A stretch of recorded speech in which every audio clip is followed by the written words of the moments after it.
And good afternoon, everyone. Thanks so much for joining us for this Thursday's COVID-19 press briefing. Today, Orange County Mayor Jerry O. Demings will have a special recognition of some very deserving individuals. The mayor will also have an update on our continued fight against the COVID-19 virus, including information as to where you can still get vaccinated. The mayor will also discuss testing locations, positivity rates, and the work of our strike teams. And we do also have with us some super duper healthcare workers in our midst as well that the mayor will talk about.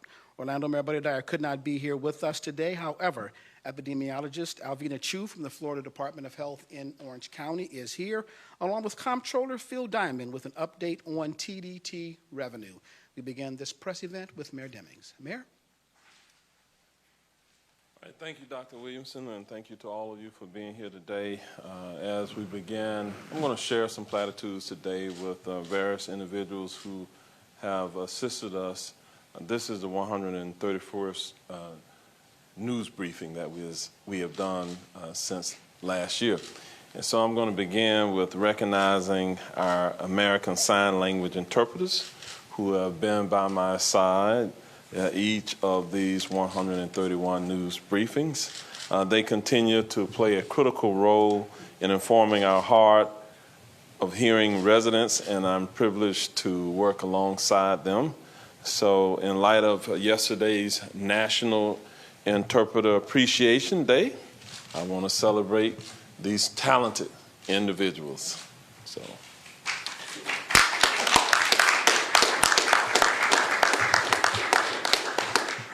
All right, thank you all for joining me and recognizing them. So as we begin really the remainder of the press briefing, I want to touch on a number of different things today, but I want to remind all of us that we are still very much engaged in the fight to get as many of our residents vaccinated as possible so we can move about our county and safely welcome visitors to Central Florida and keep our economy churning. We can't let up because it is important to remember that there are still 200 to 300 new coronavirus cases in our community being reported each day. 137 plus thousand of our residents have contracted the virus. So far, 1,265 of our residents have died as a result of the pandemic. 4 new deaths were reported to the Department of Health just yesterday.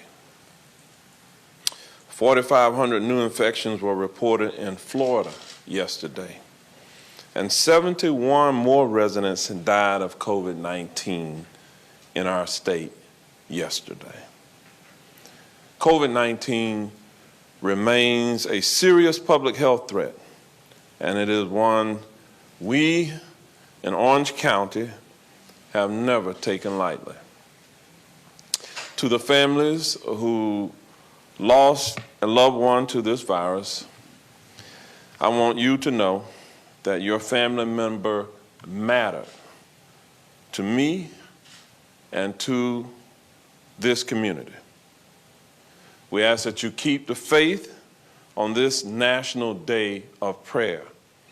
I began today by attending an early morning prayer breakfast in Apopka. The United States Congress has designated the first Thursday of each year as National Day of Prayer. And so I'm reminded that we are indeed one nation under God. So as we fight and wrestle with the pandemic, I want us all to remember that. On Monday, the governor's executive order was put in place, and it essentially eliminated the ability of local governments to issue executive orders.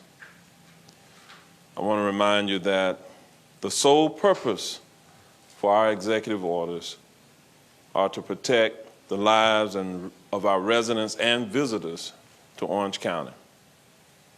Since Monday, I have been asked many times now by our residents, what should they be doing? Because they don't feel safe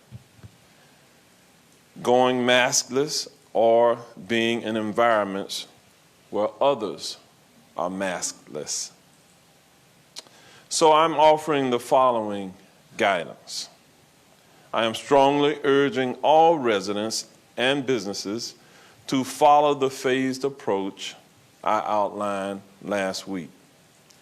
Many of our largest employers have already consented to following this phased approach. Please continue the wearing of facial coverings. When we reach 50% immunity in the community, we can all safely move outdoors without a mask. Right now, we're at 46.17%, or nearly 46.2% of our residents 16 and older who have at least one dose of the vaccine. We are therefore less than 4% away from achieving the 50% mark. When 70% of our county population has had one or more doses, we can return to our pre-pandemic ways and not wear a mask. We have a responsibility to protect ourselves and protect others by following the CDC guidelines. Again, I urge our residents and businesses to not give up on getting the vaccine, nor give up on wearing facial coverings. If we give up now, the consequences may be catastrophic. I've lived in this community all of my entire life and have been in public service for 40 of those years. My job and that of the other healthcare experts is to give you the best advice possible, and we will continue to do that. I know that by working together, we can make a difference and end this unprecedented health crisis. So let me just say to our community, thank you for your confidence in allowing the experts to help guide you through this pandemic.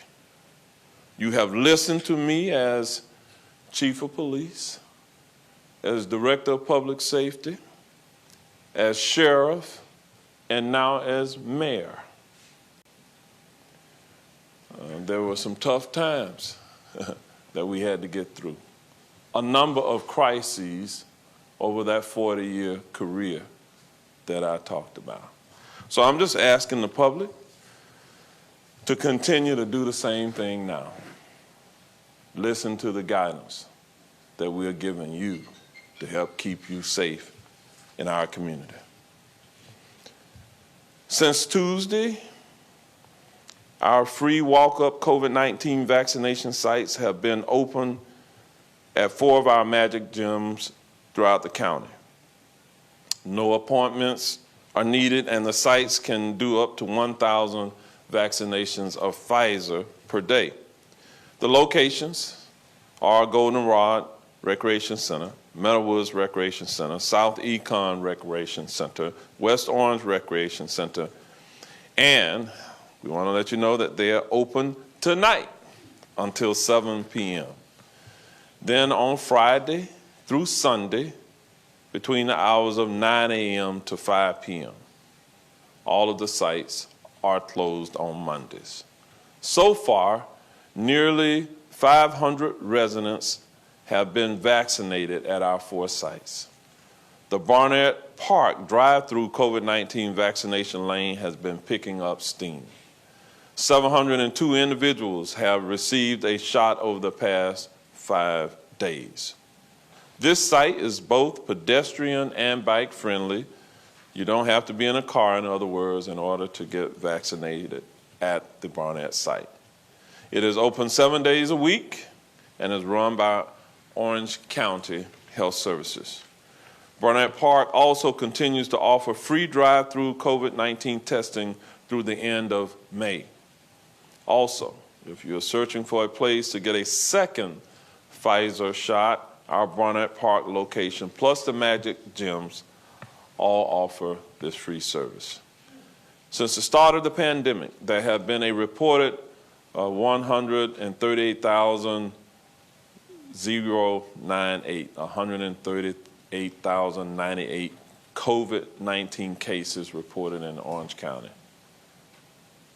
The 14-day positivity rate is continuing to decline. I believe it's continuing to decline because our residents are following the guidance that we are giving them. The overwhelming majority are still wearing facial coverings, social distancing, and doing all of those things recommended. Today, the positivity rate is 6.9% for the last 14 days. Last week, it was 7.9%. So I want to take a moment to talk about our business compliance, our strike teams. Tim Bolduc is here. For 214 days, they visited nearly 7,000 county businesses to make sure they had all of the proper tools to protect patrons and employees. Tomorrow at 11 a.m., we will have a short ceremony here in our chambers so I can personally thank the teams for helping to keep our community safe. The teams achieved a 99% overall compliance rate countywide. That is spectacular. So with 99% compliance, we really no longer needed the executive order to gain compliance. We had already achieved it. Since this is Small Business Week, we appreciate the efforts of our county businesses to keep their workers and customers safe. Behind me, you will see just some of the establishments that have shared photos and engaged with us on social media promoting how they are getting employees vaccinated and taking part in the I Got My Shot campaign. Well done to all of those businesses and all other persons who are adhering to the guidance. And now, National Nurses Week kicks off today and continues through May the 12th. There's a banner back there, I believe. It is a week to honor the commitment, dedication, and hard work of those in the nursing profession. During the pandemic, we have relied very much on our nurses. Our nurses have supported Orange County and the Department of Health in Orange County's testing and at the vaccination sites. They have helped save lives and kept our community safe and healthy. In our audience today, we have 6 nurses, 4 from Orange County government and 2 from the Florida Department of Health in Orange County. I'm going to ask our nurses to please stand and be recognized. We have Stephen Porter Sr., who is an LPN from our Corrections Health Services. Amy Walton, Health Services Administrator from our Corrections Health Services.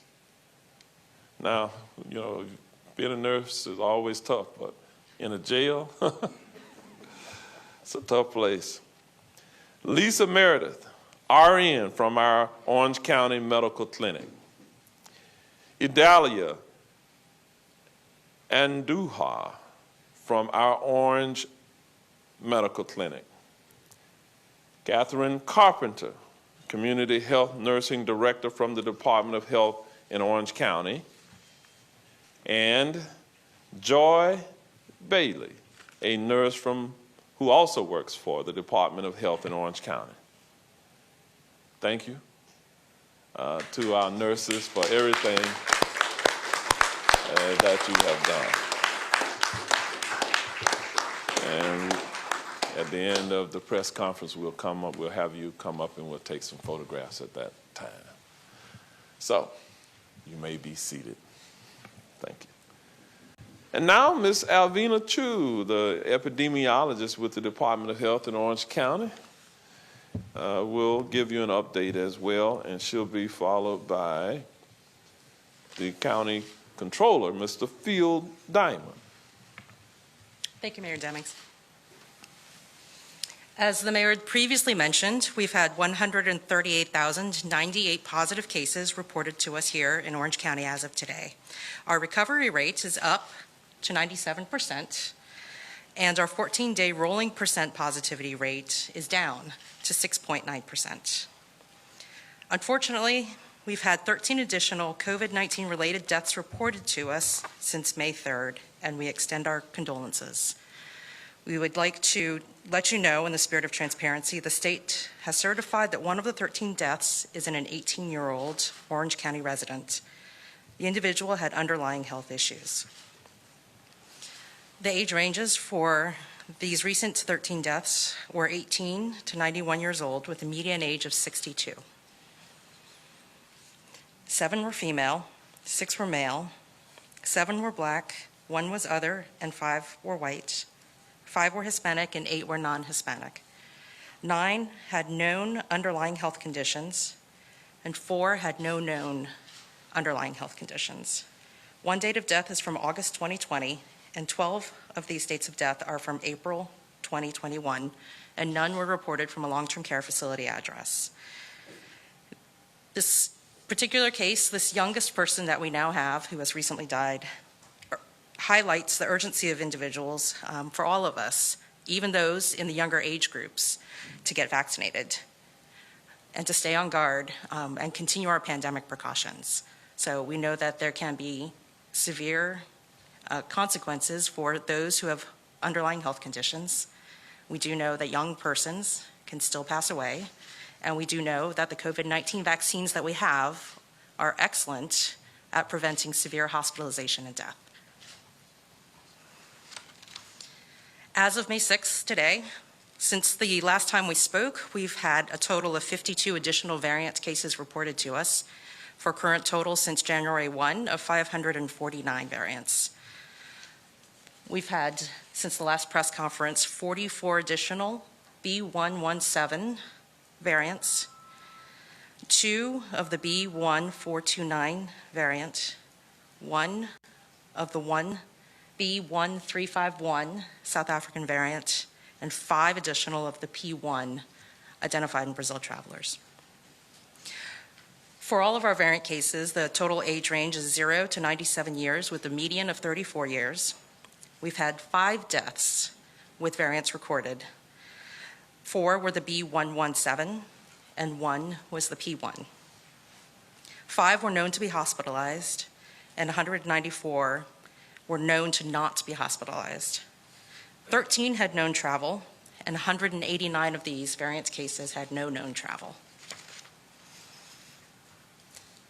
In total, since we began vaccinations here in this county, we've had a total of 206 breakthrough cases. 33, about 1/3 of those were symptomatic, and about 1/4 of those had no known symptoms. Those age ranges were 18 to 99 years old with a median of 58, and 142 were female and 64 were male.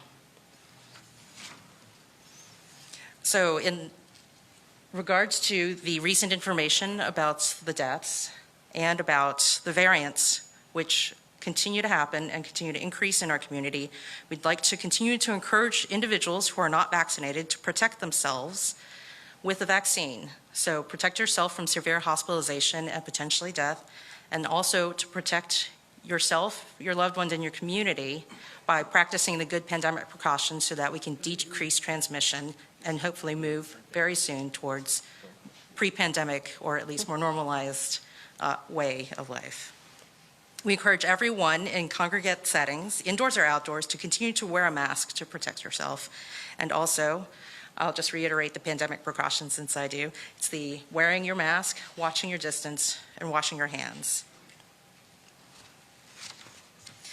Total doses administered of COVID-19 vaccine in all Orange County, including all sites, is 957,346.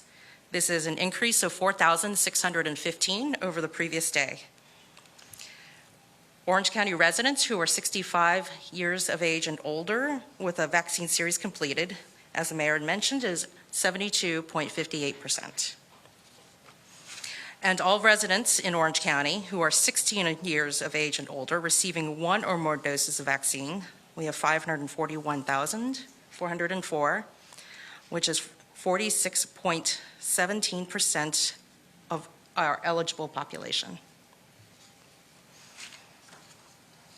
As a reminder, on May 7th and 8th, we will close the Orange County Convention Center operations to give our staff a well-earned break as we near Mother's Day. And in case you have forgotten, Mother's Day is Sunday, May 9th. Next week, second dose appointments at the Orange County Convention Center will open tomorrow at noon on the CDR Health Pro website. And we want to stress that these are only second dose appointments. In order to get a second dose appointment, you will need to enter your first dose information. If it is less than 21 days since the first dose, you will not be able to get a second dose appointment at the convention center. Again, I just want to stress that these are only second dose appointments next week. We will also offer the Johnson & Johnson vaccine at the Orange County Convention Center on May 20th and May 21st. To get the second dose appointment or an appointment for the Johnson & Johnson days, you can visit the CDR Health Pro website at www.patientportalfl.com. And finally, for those individuals who received Moderna a couple of weeks ago at the convention center, your second dose of Moderna will only be administered on May 14th and May 15th. We will still offer Pfizer second doses on those dates. And with that, I'd like to turn it over to Comptroller Diamond.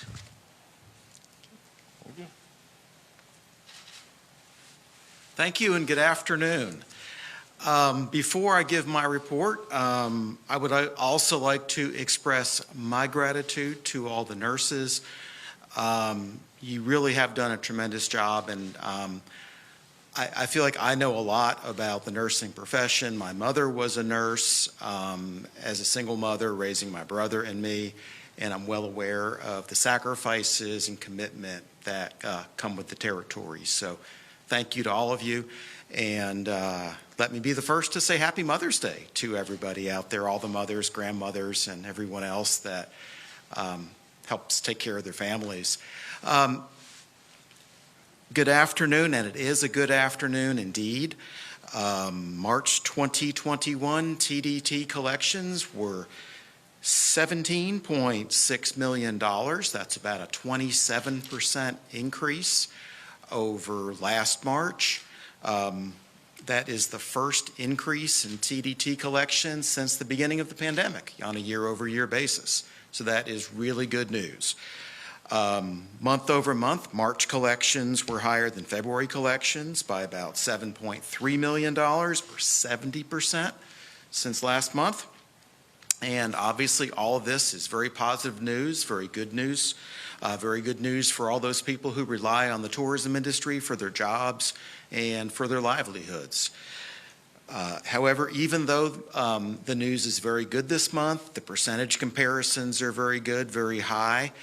I think we should emphasize that still, as far as March numbers, these are the lowest March numbers since before the pandemic. In fact, actually the lowest since March of 2010. So going back 11 years is the last time that March numbers were this low. That said, there are a lot of positive signs on the horizon. People continue to get vaccinated. Over 200 million doses have been administered in the United States. You just heard about the doses that have been administered in Orange County. And the CDC recently released its guidelines regarding travel and activities that fully vaccinated people can undertake. So I think all of that bodes really well for our tourism economy and tourism industry jobs. On the expenditure side, the county continues to use TDT reserves to offset ongoing TDT collections. For the month of March, reserves decreased by $7 million. Of the total drawdown, about $5.5 million was due to funding the 30-day operating reserve for the convention center. In total, the county has used about $138 million in reserves since April 2020. And finally, we will release the April collections report in early June. And I'm happy to take any questions when we get to the question and answer period. Thank you. All right, thank you, Controller Diamond. There's good news in what he just said. So we are climbing back out of the hole that we were in last year. We do have the ability to do Spanish translation. We have Ms. Ilia Torres, and we also have Commissioner Gomez Cordero, who has joined us today. Mr. Scott Howard is here from the school district, if there are any questions regarding the district, and then we have other staff members for other questions. Mark Tester, the Executive Director from the Convention Center, is here also if there are any specific questions related to the convention business. The good news is that for the foreseeable future, the bookings at our convention center are up significantly. And so we, barring some tragedy or catastrophic developments, we should be fine this summer. So, all right, we're going to start over here with questions. We'll start in Spanish. La pregunta, Edgar Carrillo de Telemundo, para el alcalde, tiene que ver con un poco un cambio en las medidas de precaución que han anunciado los parques temáticos, un comentario sobre si cree que este es el momento correcto para uno de los sitios a los que van la mayor cantidad de personas que no son residentes de nuestro condado y cómo lo evalúa, cómo evalúa este cambio en las medidas de los parques. The question is for Mayor Demings, and it's regarding some of the changes that have been announced by the theme parks.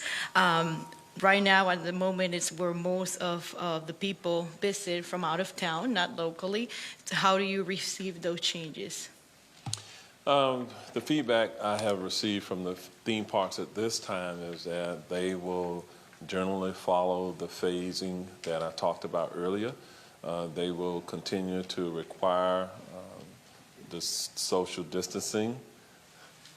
I'll stop so Ilya can catch up with me. La retroalimentación que ha recibido el alcalde por parte de los parques es que continuarán el enfoque por fases que estableció el alcalde y seguirán continuando con el requerimiento de distanciamiento social. So prior to issuing the three-phased approach that we announced a week or so ago, we did so in consultation with our largest theme parks, and therefore they're going to continue. They think it's just good business to continue following that guidance that was given. Antes de emitir la orden por fase sobre el uso de las mascarillas, lo hicimos en consulta con los parques temáticos, por lo que ellos están en apoyo y entienden que debemos continuar observando esas medidas. Okay, other questions? Hey, Mayor Demings, I wanted to ask you, so the strike teams are ending, correct? Was that decision influenced at all by the governor's executive order to end local executive orders, since technically businesses don't really have anything to comply with? The guidance you're giving now is just suggestion. Can you talk about that? Well, just remember that the strike teams or the compliance teams here in Orange County existed solely because of the direction that I gave here in this county to gain compliance. We gained the compliance at 99+% of the businesses. We used it proactively. We hadn't really issued many fines at all, even prior to the governor removing the ability of our county or counties to issue fines. So the goal in the beginning clearly was to gain compliance of the businesses within our community, and we achieved that. For a considerable period of time after there were no fines put in place, we continued to maintain that compliance. And there may be some businesses in Orange County who no longer are following the CDC guidelines requiring the wearing of facial coverings or the social distancing. But I think that that would be a rarity. When I have moved around the county, the overwhelming majority still following that guidance. And so part of my goal today is to give guidance. You know, one of the fundamental reasons that government exists is to keep the people safe, to give guidance. In the absence of guidance, then that creates confusion. So my attempt today is to talk to our community about what it is and how we will move forward as a community. And I believe that our community will respond affirmatively in agreement with the direction we're given. There was always a few who just wouldn't follow the guidance. There were people who did not believe in the science behind the requirement to wear facial coverings in the first place. They thought it was an infringement on their rights and all of that, and they're still out there. But the overwhelming majority of people in this county understood the gravity of what we were dealing with, and they did not want to contract the virus, didn't want to spread it to family members, and that was the right approach based on all of the expert opinions from those who were qualified, well qualified to give health-related opinions. We have been consistent in our approach for these 14 months or so. I'd like to get a reaction from both Mrs. Chu and Mayor Demings on this one. This is in regards to the crowds that we're seeing at the mobile sites. A quick look at the number. I mean, 1,000 shots available at Goldenrod, 35 people showed up. 1,000 available at West Orange, 37 people showed up. I did the math quickly. About 10% of all the shots available yesterday went into arms, only 10%. So your reaction to that, is that concerning, and the message? And I'd like to hear from both of you if possible. I participated in a White House Intergovernmental Affairs conference call immediately prior to coming down. And all across the nation, there's a slowdown of people getting vaccinated. So you've heard Dr. Pino even say that up to this point, historically, the people who were truly desiring the most to get vaccinated have likely gotten vaccinated. So the remainder is going to be a challenge for us. And we as a community are going to have to try to encourage our friends and family members who have not been vaccinated to voluntarily get vaccinated. So our strategies in order to get the numbers up includes being in a position where it's convenient for our residents to get access to the vaccine. So the good news is that while the numbers have declined significantly, people are still getting vaccinated. We had good success over last weekend by offering the vaccine at Barnett Park. So we believe that that's a good strategy for those who may not be able to get vaccinated during the week. So we have created that opportunity closer to where residential neighborhoods are located. We have the mobile unit going out and about. So I don't want to sugarcoat this. It's going to be a challenge to get up to that 70% threshold at this point. The White House IGA said that at this point, some 250 million Americans have received at least one dose, which represents about 56% of all Americans. And I shared with you here, we are, for those 16 and older, we are at 46.17%. We're trying to get to 50% so we can remove the facial coverings for outdoors. 70% to reach that community immunity that we are striving for in this community.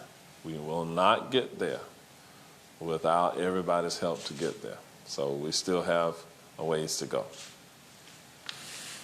Thank you. And as the mayor had mentioned, Dr. Pino has previously spoken about how the campaign, when we initially started, looked a little bit different. So vaccine supply was smaller and restricted, and we were targeting or prioritizing towards those who were the most medically vulnerable, such as our elderly population and those who lived in nursing homes. And so the initial rush was people who really wanted the vaccine got the vaccine immediately.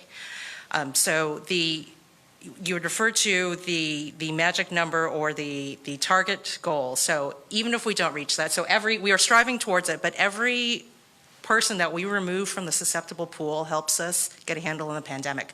So regardless of that target number, everybody who gets vaccinated, it helps us reduce the spread within our community. And so, as the mayor had mentioned, we were working to try to bring the vaccine out to those persons to make it easier. I think there was a mention about starting the campaign to go into businesses and working collaboratively with private industries to try to get on-site vaccines so that we can increase the numbers. So, thank you. Nikki Zizaza with News 6. This question is for Alvina Chu. You had just mentioned that an 18-year-old passed after being infected with COVID-19. Was this 18-year-old exposed to one of the variants? It sounds like there were many that you listed off that you're reporting now. And at the same time, there are a lot of young people who, are arguing, look, we're not the ones who are suffering from these severe symptoms, and so we will likely be okay unless you have some kind of underlying medical issue. But I know that you guys have really been trying to push for young people to still get vaccinated. So what can you share with me about that young person and the message you want out? Well, really, so we don't know about the variants yet, because I think I'd mentioned that the potential for the sequencing comes several weeks or potentially later down the road. So we also may never know whether or not that person was infected with the variant, but it would not necessarily matter because the young person still became very ill and eventually passed away. And so regardless of whether it was caused by the variant or not, we know the variants are here. We know that we still have virus circulating in our community, and we know that we have excellent vaccines that could have prevented, hopefully prevented this death. And so we would like to encourage persons, we don't know specifically who or how the COVID-19 vaccine might affect those younger populations. And so we encourage everyone to get the vaccine, especially those who are younger. This is Melissa Thomas of Florida National News. This question is actually for Mr. Tester with the Convention Center. Mark Tester. Come on down. Mr. Tester, just wanted to get your feedback. Mayor Demings mentioned that obviously in light of the governor's executive order, he had started hearing from residents within Orange County about their concern for their safety. But I wanted to find out from you, given the now influx of people that are going to start holding conventions at the convention center, have they expressed concerns to you, vendors or event producers that are doing things at the convention center? Have they expressed any concerns of safety in light of the governor's executive order? So all of our events, we work very closely with on developing their own health and safety plan. And so they are literally partners with us on that. And so that is within their control. They do make qualifications on who comes to an event and entrance. So we're working with them, and most all events that I've spoken to are still planning to go forward with all the same safety plans, whether it be temperature checks, masks, other protections, certainly hand sanitizer and everything. So we have not heard any concerns. We are talking, we are developing plans, but we do believe that all of our events will be still wearing masks.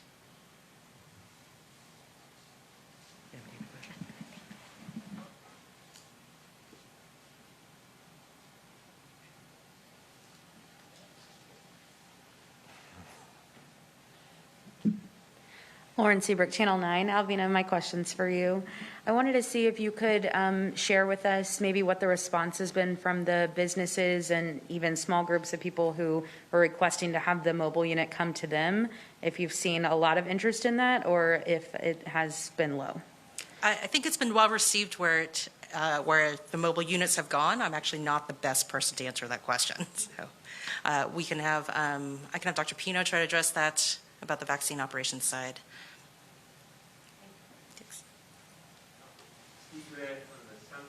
this is for Mr. Diamond and for the mayor. Mr. Diamond, you talked a little bit about the amount of reserves that we've used from. We had stopped the expansion of the convention center.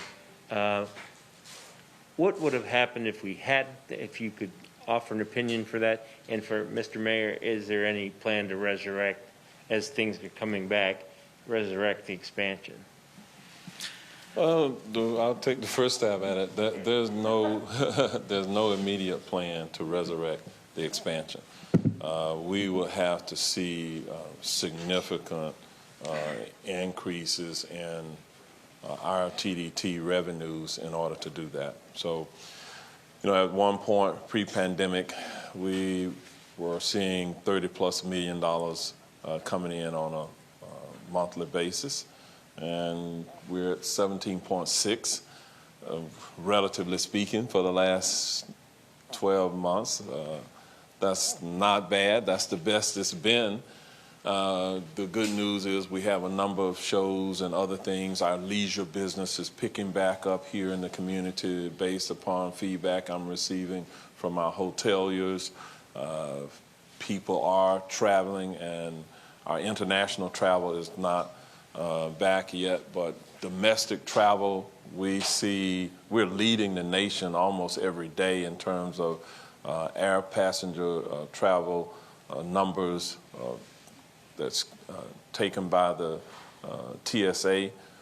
So that's the good news that I would tell you. So fortunately, we had healthy reserves. We stabilized the expenditure out of those reserves. We still have the asset of the Orange County Convention Center that we still have to maintain. We are doing shows. There are shows in the building right now that requires us to keep our facility show ready at all times. We've been fortunate to have some shows relocate from other communities where they were not open here in the U.S., and they have come here.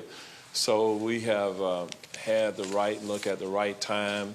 Obviously, this is a multi-billion-dollar industry for our community, and I believe, based on the shows I read somewhere, Mark, in terms of the shows that's booked through the remainder of the year, economic impact estimated at $1.85 billion. Is that the number?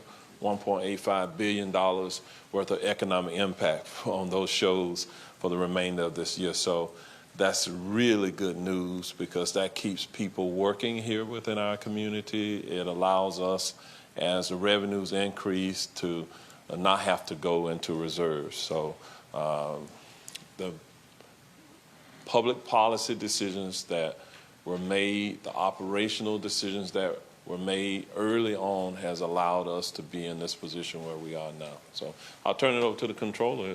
He cuts the checks and gets the deposits. So, and fortunately, there were more deposits in March than we've seen for a while. That's a good point, and it's a good point that the mayor made. I mean, 17+ million in March was good, for sure. It's the best we've seen in a long time. And it was more than March of last year. But keep in mind, March of last year, you had a good first half of the month, and then the second half of March last year, the bottom fell out. The theme parks closed.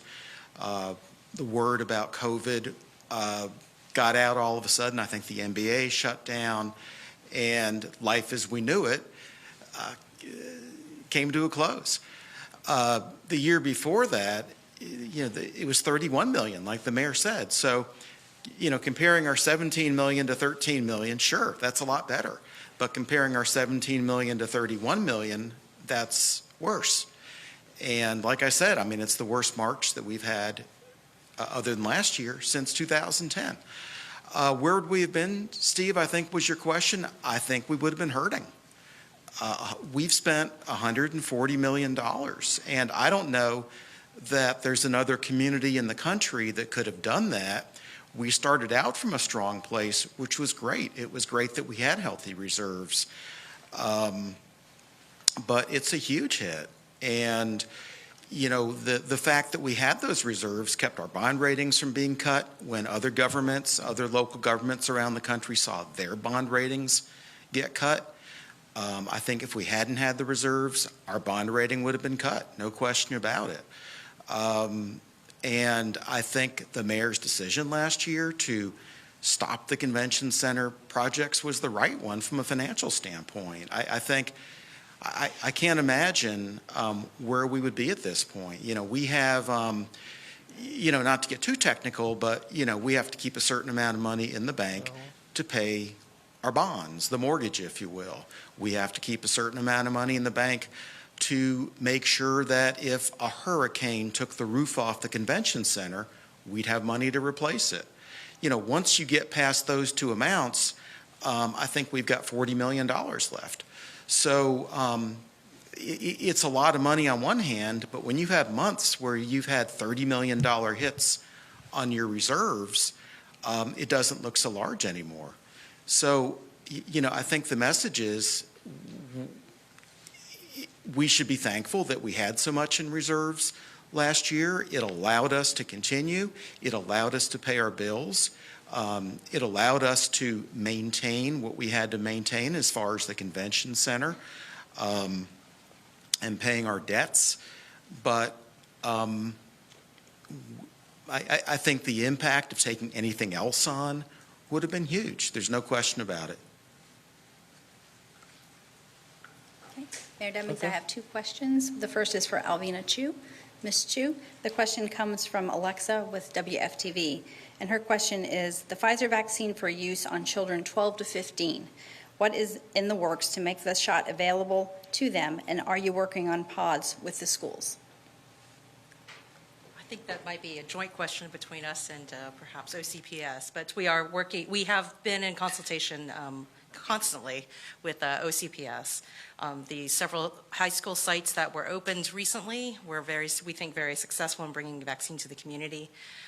So we look forward to the opening and expansion of the population to those who are younger so that we can prevent severe hospitalizations and deaths there and also reduce transmission. Yeah, thank you, Alvina. We've been obviously working very closely with the Florida Department of Health in Orange County, coming up with very specific sites where we can locate these pods, specifically to our 16 and olders right now. And then moving forward, what we'll do once we're authorized to give the Pfizer vaccine to our 12 and up. So we're thinking ahead and working ahead and making sure that we have plans in place to do that. So thank you. I did have a point, since we've had several questions about vaccines, is there are currently people who can't yet get the vaccine. And so we wanted to continue to encourage and put out that public health advice that everyone continue to practice the pandemic precautions. If you can't yet get the vaccine, to wear your mask, watch your distance, and wash your hands to concurrently until you are able to get the vaccine for us to be able to get a handle on this pandemic. And the last question is for Comptroller Diamond, coming from Ryan Litch with the Orlando Business Journal. And his question is, what kind of expectations do you have for the TDT collections coming into the summer, and have recent increases surprised you? Well, I think in the short term, I think TDT ought to be good. I recently traveled, and the plane was full, 100%. Plenty of kids on the plane. They made their presence well known, and for tourism and for Orlando, that's really good. Will that continue? I hope so. There's so many variables, and that goes back to why you have reserves. Is you just never know what the future might bring. It might be very, very positive. It might not be. And reserves aren't just for, we had to use the reserves for pandemics, but there are also other things that in the past have really hit Orange County pretty hard. We had, the Great Recession about 10 years ago.